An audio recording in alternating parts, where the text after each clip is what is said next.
Hello à tous, c'est Annelise du blog Grandir en langue, j'espère que vous allez bien. Alors où sortira cette vidéo, nous sommes mercredi. Mercredi, on dit toujours que c'est le jour des enfants. C'est pour ça que j'ai décidé de vous parler de 3 livres que vous pouvez lire, regarder, aborder avec vos enfants pour tout simplement les initier à l'existence de langues étrangères. Comme je dis toujours, sans stress.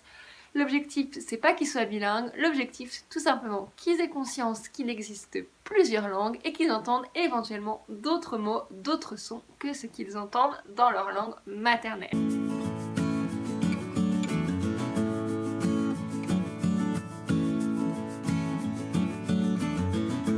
Chose que j'aime bien dire quand on me demande quel livre acheter à mon enfant quand il veut pour l'initier à une langue étrangère, c'est tout simplement de ne pas lui acheter des livres spécialement. Enfin, si, ça va être des livres spéciaux, mais les mêmes livres que vous achèteriez en français, et bien si vous les trouvez dans la langue étrangère, vous les achetez en langue étrangère. Comme ça reste quelque chose qui est dans le cadre de son développement, qui correspond à ses quotidiens, mais qui a un petit plus d'être en langue étrangère. Donc c'est super chouette et vous n'avez pas besoin de vous prendre plus la tête que ça. Alors le premier livre que je vais vous présenter, on va prendre dans l'ordre chronologique, c'est celui-là. Alors c'est un livre que mon fils aime beaucoup. Alors là, c'est en allemand, mais vous pouvez l'utiliser dans toutes les langues. J'aime beaucoup ce livre, tout simplement parce que vous avez des animaux, je vais vous montrer, et les enfants, voilà, c'est pas un scoop, ils aiment beaucoup les animaux. Donc voilà, il y a tous les animaux. Il y a d'autres objets, en fait, il y a des fruits, il y a des arbres, etc. Mais ça reste des choses qui sont connues, des choses du quotidien. Et en fait, c'est associé à la couleur. Donc c'est super intéressant parce que quand ils sont tout petits, c'est conseillé, je sais plus, à partir de 18 mois, pardon. Donc quand ils sont tout petits, ils peuvent regarder selon les animaux ou les objets qu'ils connaissent et ensuite on peut intégrer les couleurs. Et en fait, ça leur permet, en fait, je vous ai déjà parlé de l'importance de la catégorisation. Ils vont tout de suite catégoriser et associer le mot et l'animal ou l'objet à la couleur. Par exemple, la girafe, elle est jaune, le poussin, il est jaune, comme le soleil, etc.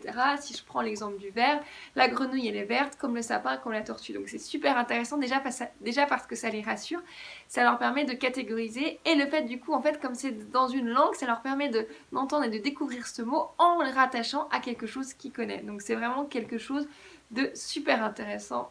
Donc là, le Farben, c'est-à-dire les couleurs en allemand. Le deuxième mot, alors ça c'est un livre qui est en français, parce que tout simplement je ne l'ai pas en langue étrangère, mais il existe en anglais. Je l'ai vu, je vous mettrai une photo ici, mais je vous montre en français parce que c'est exactement le même principe et que je l'ai déjà vu et que je sais qu'il est très bien. En fait, c'est un livre où vous avez des mots, en fait, tout ce que vous pouvez trouver dans la maison. Donc là, vous avez par exemple des objets de la salle de bain, là vous avez une valise, etc. Et donc quand c'est en anglais, les mots sont écrits en anglais. Donc c'est vraiment quelque chose qui est super parce que là les conseils à partir de 18 mois, parce que je sais pas si vos enfants sont pareils, mais moi, mon fils qui a un peu plus de 2 ans, il adore observer les objets et regarder dès qu'il voit une voiture, ouah c'est une voiture, et il aime trop repérer les objets qu'il connaît. Donc c'est un peu le même type que l'autre, peut-être un peu plus pour les plus grands. Puis je pense que ça peut durer plus longtemps parce que même après quand ils lisent, ils peuvent s'entraîner à lire les mots. Alors peut-être pas lire tout de suite en langue étrangère, mais ça vous permet en fait d'introduire les mots et qu'ils les voient en plus écrits. Donc voilà, c'est vraiment quelque chose de super intéressant. Je passe au dernier qui est celui-là pour les plus grands. Et donc c'est un petit livre qui est marrant, en fait c'est des histoires donc, qui sont un peu plus longues et qui nécessitent peut-être que l'inconvénient et la limite, ça nécessite que vous puissiez lire dans la langue, enfin lire des textes assez longs dans la langue du livre.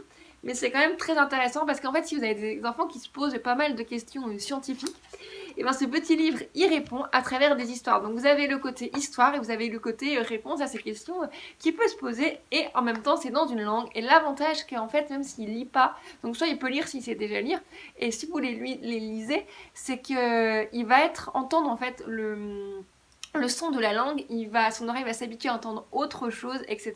Alors évidemment, on dit toujours qu'il faut mieux entendre quelqu'un qui est natif, évidemment, parce qu'il n'y a rien de meilleur qu'un accent natif, mais après, ça sert si vous avez envie de lire l'histoire que vous êtes capable de lire dans la langue et que vous n'êtes pas bilingue, que vous n'êtes pas natif, c'est pas grave, vous pouvez quand même le lire, ce sera quand même super génial, ce sera une approche et une découverte de la langue. Et s'il sait lire, il peut éventuellement, si ça l'intéresse, lire de lui-même, et ça lui fait une découverte par l'écrit. Donc voilà, c'est vraiment super cool. Ce que je voulais juste préciser pour finir, c'est qu'encore une fois, l'important c'est que vos enfants, c'est que ça reste quelque chose de ludique, que ça leur donne envie, que ça les ouvre. Ça ne doit pas être une contrainte et ça ne doit pas vraiment être un stress pour vous. Voilà, je préfère vous le répéter parce qu'on entend parfois des choses, on se moque des parents qui veulent absolument apprendre une langue à leurs enfants quand ils sont petits. Voilà, c'est important de le faire pour la culture, pour l'ouverture, mais ça doit rester quelque chose de positif et quelque chose qui vous donne avec lequel vous êtes en accord, avec lequel vous êtes en confiance. Voilà, j'arrête là pour cette vidéo, j'espère que ça vous a plu. Dites-moi en commentaire si vous avez connaissé d'autres livres qui vous plaisent dans une langue étrangère et qui vous ont aidé. Mettez aussi un pouce bleu si ça vous plaît et pensez à vous abonner à ma chaîne. Je vous dis à très vite dans une prochaine vidéo. Ciao!